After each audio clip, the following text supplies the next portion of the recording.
నిజంగా ఈ మధ్య తుఫాన్ వచ్చింది.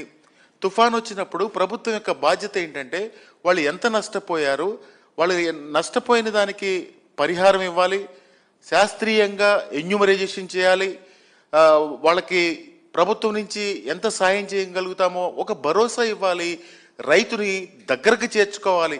కానీ ఈ రోజు వరకు ఈ ప్రభుత్వ పెద్దలు ఎవరూ కూడా పంట నష్టపోయిన దానికి పరిహారం ఇంత ఇస్తామని కానీ మేము మీ విధంగా ప్రభుత్వం నుంచి మేము మీకు ఆదుకుంటామని చెప్పి ఒక్క మాట చెప్పిన పరిస్థితులు కూడా లేవు.